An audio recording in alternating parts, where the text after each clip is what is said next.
안녕하세요. 소보로방입니다. 오늘 소보로방에서 보여드릴 작품은 멋진 신세계 우리들과 함께 세계 3대 디스토피아 소설로 알려진 조지 오웰의 1984입니다. 지난번에 소개한 멋진 신세계와 반대의 방식으로 디스토피아를 표현한 작품이죠. 그럼 조지 오웰의 1984 지금 보여드리겠습니다.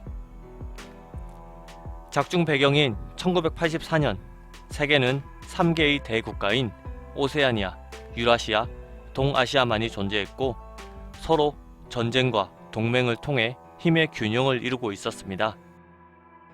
오세아니아는 빅브라더라는 지도자를 정점으로 상위 2%는 핵심 당원, 13%는 일반 당원, 그리고 85%는 노동자로 이루어져 있으며 뉴스, 교육 등을 관리하는 진리부, 전쟁을 관리하는 평화부, 법과 질서를 관리하는 애정부, 경제를 관리하는 풍요부로 국가와 국민들을 철저히 관리하고 있었습니다.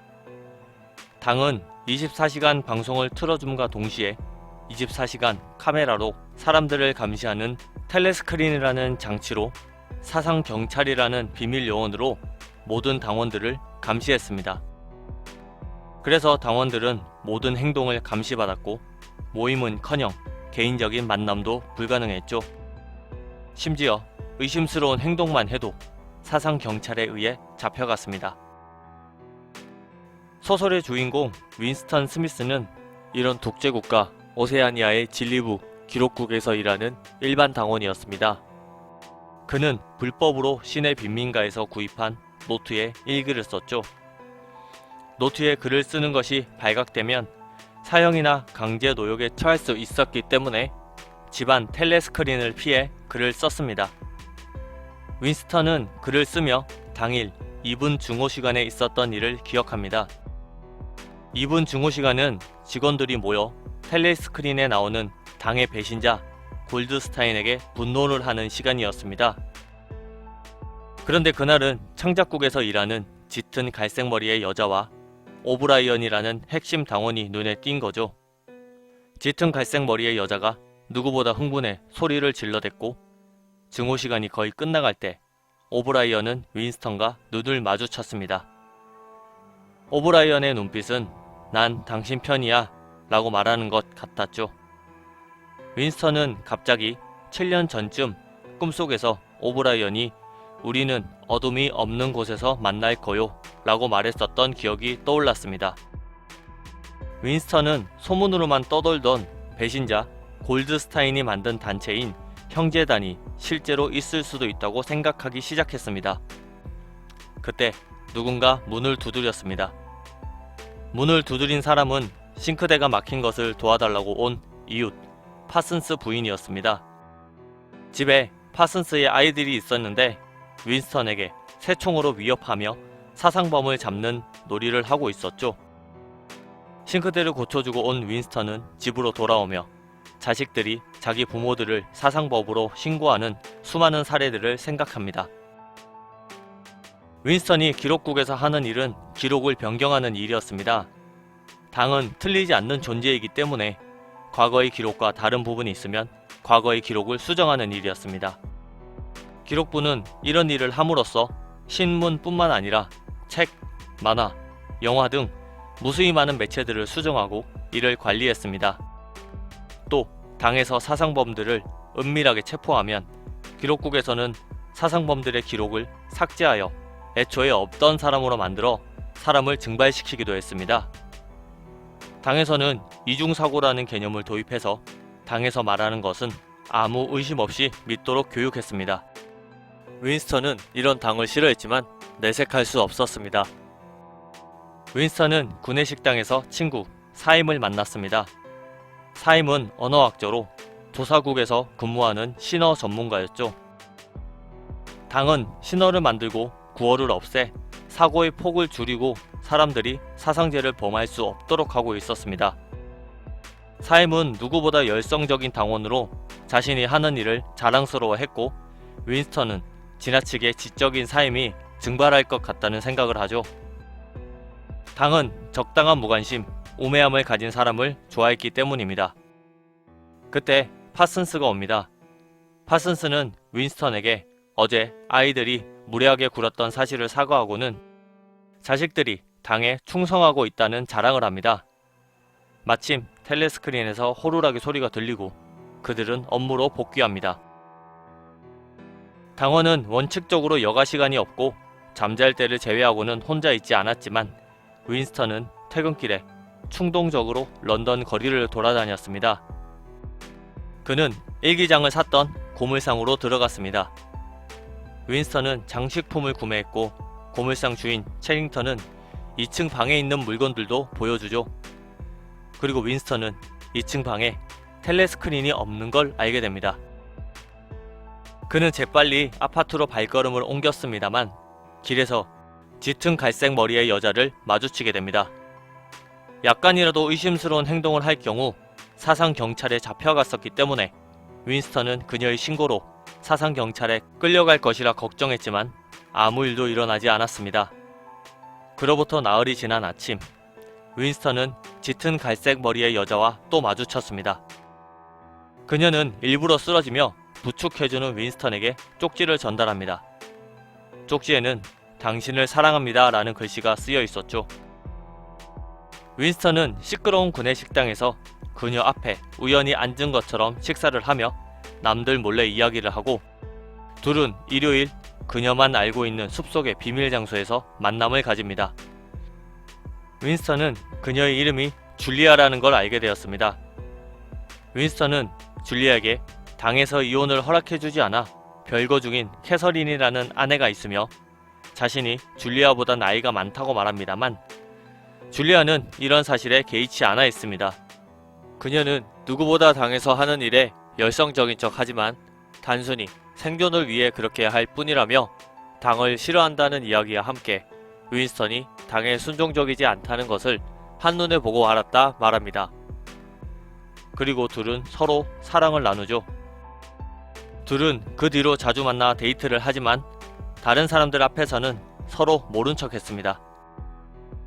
계속해서 장소를 바꾸며 만남을 가지던 윈스턴은 위험한 짓이라는 걸 알고 있었지만 체링턴 씨에게 소개받은 2층 방을 빌려 줄리아와 미래를 하기 시작합니다. 시간이 흘러 날씨는 점점 무더워졌고 윈스턴의 예상대로 삶은 증발했습니다.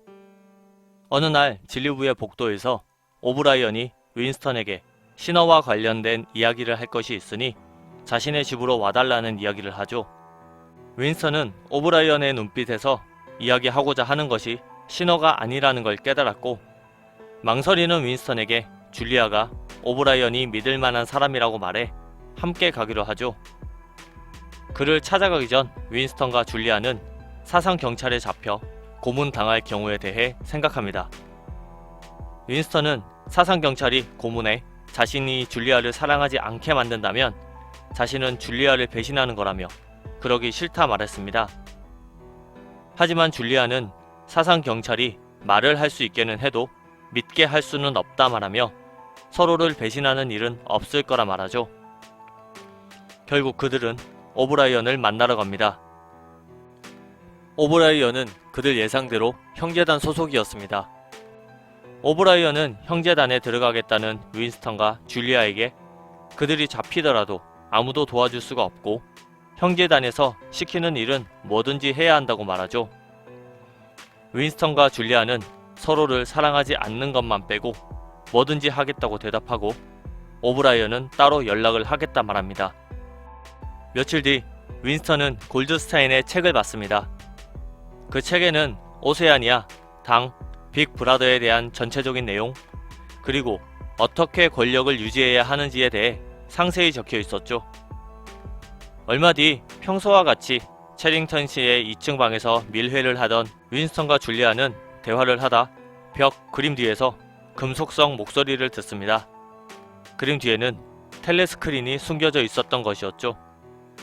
사상경찰들이 와 그들을 체포했고 윈스턴은 체링턴 씨를 걱정했지만 체링턴 씨가 평소와 다른 옷차림으로 들어와 경찰들에게 명령하는 것을 보고 체링턴 씨가 말로만 듣던 사상경찰이었다는 걸 깨닫습니다.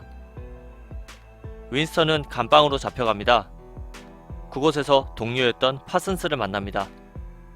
파슨스는 잠꼬대로 빅브라더를 타도하자라고 말한 것을 딸이 고발해 사상죄로 들어왔다 말하죠.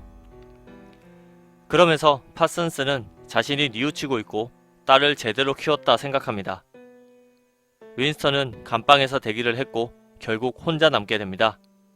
그리고 감방으로 오브라이언이 등장하죠. 그는 형제단이 아니라 애정부의 스파이였던 것이죠. 윈스턴은 가늠할 수도 없는 시간 동안 계속해서 고문당하고 신문을 당했고 육체적, 정신적 고통에 그들이 요구하는 대로 말하고 서명하는 도구로 전락했습니다. 오브라이언은 7년 전 꿈에서 들었던 목소리와 같은 목소리로 그를 체포하기 위해 7년 동안 윈스턴을 지켜보고 있었다 말했죠. 그는 직접 골드스타인의 책을 썼고 당의 스파이 짓을 하며 윈스턴 같은 당원을 색출하는 일을 한 것입니다. 오브라이언은 직접 윈스턴을 고문하고 세뇌시켜 정신마저 지배합니다. 그리고 윈스턴을 악명 높은 101호실로 데려가죠. 그곳에서 윈스턴이 기겁하는 쥐들을 이용해 줄리아를 사랑하는 감정마저 버리게끔 만들어버립니다. 즉, 윈스턴은 줄리아를 배신하게 됩니다.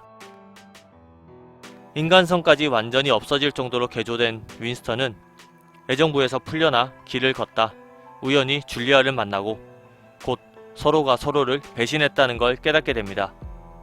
그는 그토록 싫어했던 빅브라더를 사랑하게 되죠. 이렇게 소설은 끝이 납니다. 1984는 암울한 미래세계를 그린 디스토피아 소설입니다. 당에 반발하는 마음을 갖고 있던 윈스턴이 줄리아라는 여자와 함께 당에 반발하는 형제단에 가입하지만 이 모든 것이 전부 당에서 배신자들을 색출하고 당원들을 관리하고자 했던 술수였고 결국 사람의 의지마저 박탈시켜버리는 결말로 끝나는 암울한 소설이죠.